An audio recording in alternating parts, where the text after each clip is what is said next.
Great day everyone! This is Ed's Realty Guide PH. For today's video, nandito naman ako sa 13 Martires, Cavite para ipakita sa inyo yung one of the ready for occupancy project ni SMDC, which is Hope Residences.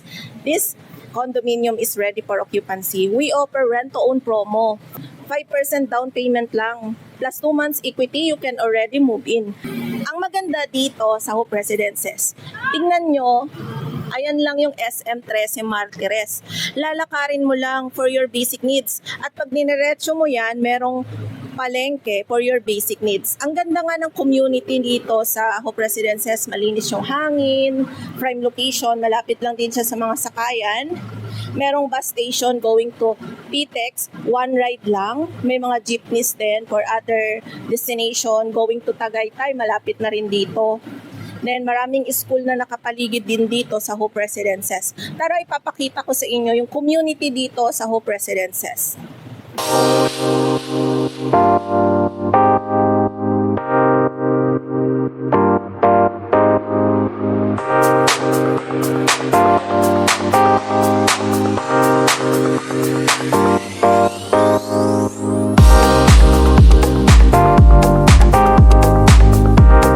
Welcome to the community outside Hope Residences. Dito, napapaligiran ka na ng mga establishment tulad ng fast food chains, coffee shop, phone shop, M. Lulier, Western Union, palengke, na walking distance lang at meron ding malapit na City Hall. Kung hanap mo ay school, meron tayong malapit na TESDA, elementary school, high school na walking distance lang sa area. Makikita mo na sobrang busy ng paligid. Pero pagpasok mo sa Hope Residences, tahimik at peaceful ang vibes. Hindi mo aakalain na may ganitong kalmadong lugar kahit na malapit ka lang sa mga abalang areas. Ang ganda nito for personal use, especially dahil malapit sa lahat ng basic needs mo, lalo na sa mga pamilihan. Hindi ka na mahihirapan pag nakatira ka dito sa Hope Residences kasi everything you need is within reach. Sobrang convenient din kasi nito ni Hope Residences. Merong sakayan papuntang Metro Manila na one ride lang na bus station papuntang PITX. Kung naghahanap ka ng tahimik na community na malapit sa essential, sa mall, sa palengke, sa mga basic needs mo, perfect ang Hope Residences for you. I'll be showing you this amazing condominium that's literally step away from SM 13 Martires. Grabe, nasa tapat lang ang SM Mall. Imagine kung gusto mo mag-shopping, nagugutom ka or need mo ng errands na walang hassle, lalakarin mo lang and boom, nasa SM ka na. Hindi ka na mahihirapan pa. Nakikita nyo naman ang loob ng SM Mall, right? Nandyan na lahat ng kailangan mo from BDO Bank, grocery, restaurant, bilihan ng damit, may cinema rin sa second floor. At syempre, may fast food chain din. Hindi ka na kailangan lumayo pa. Yun ang maganda sa SMDC, prime location. Yung tipo bang nararamdaman mo na talagang convenience ang everyday life mo, lahat accessible, and you don't even need to commute. Plus, hindi lang location ang panalo dito. Syempre, you're also getting a high quality condo with top-notch amenities. It's perfect place if you're looking for the balance or convenience and comfort. So, if you're looking for a new home or investment na talagang worth it, check it out. This Hope Residences by SMDC Property here in 13 Martires. Sobrang sulit at prime location talaga. If you want a computation, you can set a Zoom presentation anytime. Itutur ko muna kayo dito sa loob ng SM Mall para makita nyo kung ano ba ang meron dito. At later on, ipapakita ko naman sa inyo ang community ng Hope Residences Condominium.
Ito ang loob ng community ng Hope Residences. Isang maganda at peaceful na community with 4 towers, each tower hanggang 7th floor lang. Low-rise condominium tayo dito, kaya perfect for those who prefer a more quiet and intimate living experience. Ang maganda dito sa Hope Residences, meron kaming rent-to-own promo with just 5% down payment and 2 months equity payment, pwede ka nang makamove in. Sobrang flexible at convenient ng terms, kaya perfect for families or individual na gustong makakuha agad ng kanilang dream home condo. As you can see, meron kaming mga amenities dito sa Hope Residences na may enjoy ng family, friends, and future tenants. Malinis pa ang hangin dito at may mga landscape garden and trees na nakapaligid, kaya relaxing ang surrounding. Plus, perpetual ownership na rin si SMDC,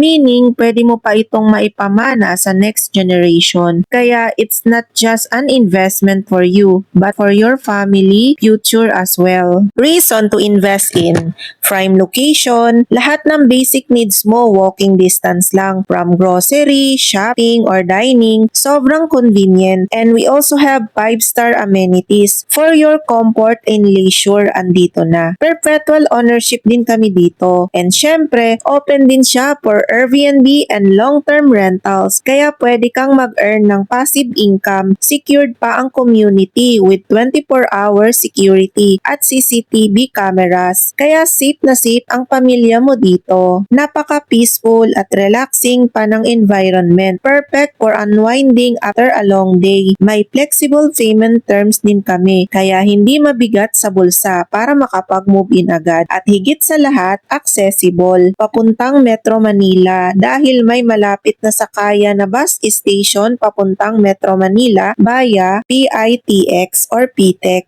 At ngayon naman, ipapakita ko sa inyo ang lobby, elevator, hallway, actual deliverable units, and dress-up unit.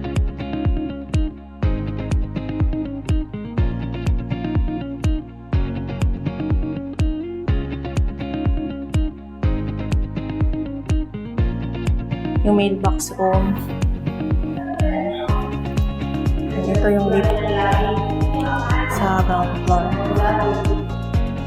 Second floor lang siya. Take a look with the unit. Kaya nire-recommend ko po ito. Amenity view siya. Maganda yung view, sir. Ayan, you have the view of amenity. Ayan. Then we have 2 window here. Yan. Pwede nyo po kasi sir, lagyan ng partition dito. Kung gusto nyo yung kwarto nyo, may window yung dalawa.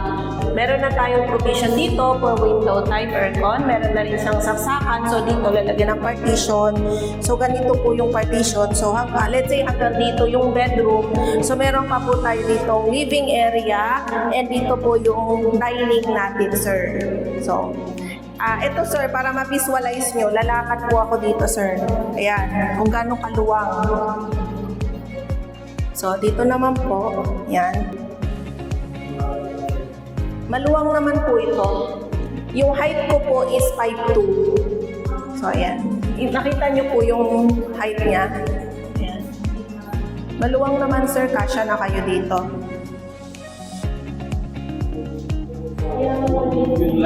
Then, ito po yung kitchen na pwede nyo pong ipa-renovate. Actual unit po ito. Then, tignan nyo rin po sir, yung ating toilet dito. Pare-pareha lang po yung itsura niya. Dito, kasya po yung ating top load or front load washing machine. Then dito, lagyan nyo na lang po siya ng shower enclosure. Papasok po ako sa loob. Ayan sir. So, mataas pa rin naman po. Yan. Pwede nyo pong i-customize to sir para bumanda siya. So ito po yung ano niya sir. Ayan, para ma-imagine nyo po kung gaano kaluwang yung ating toilet. Ganyan siya sir. Ayan. Diba?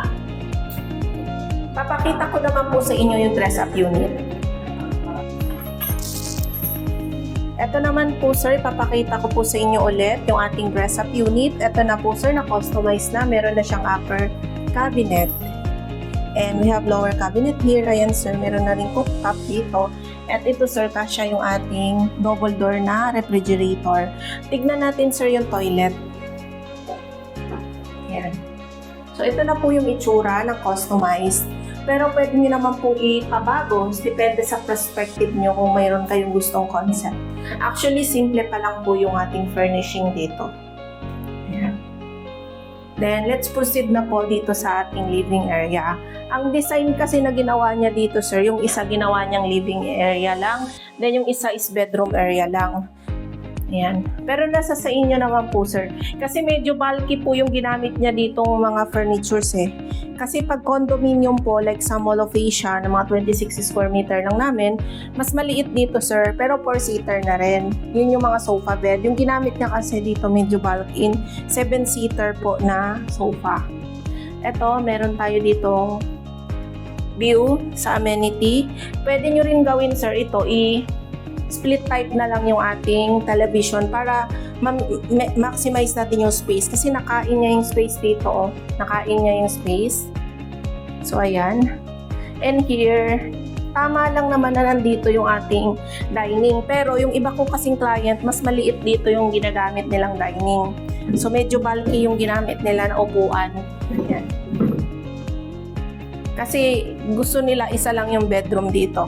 And ito naman yung ating queen size bed yung ginamit nila na bed, queen size bed. Ayan o. Queen size bed siya. Then meron ka pang space dito. Ayan, coffee table. Then yung ginamit niya glass, yung partition.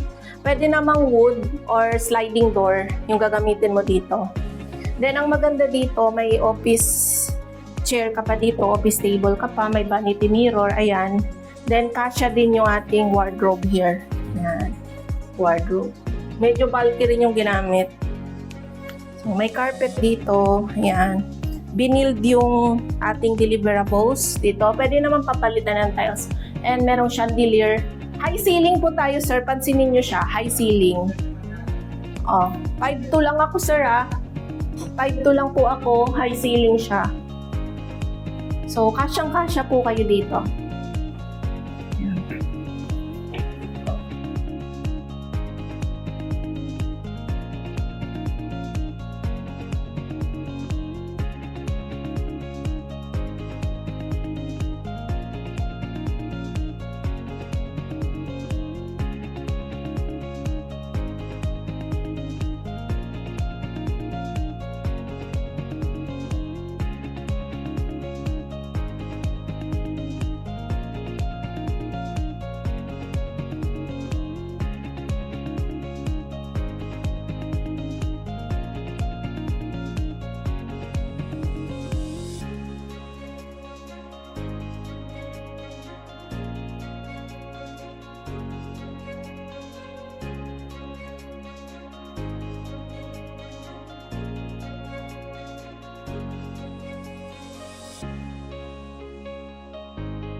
Ayun guys, nakita nyo yung vicinity dito sa Hope Residences and also sample actual unit namin dito.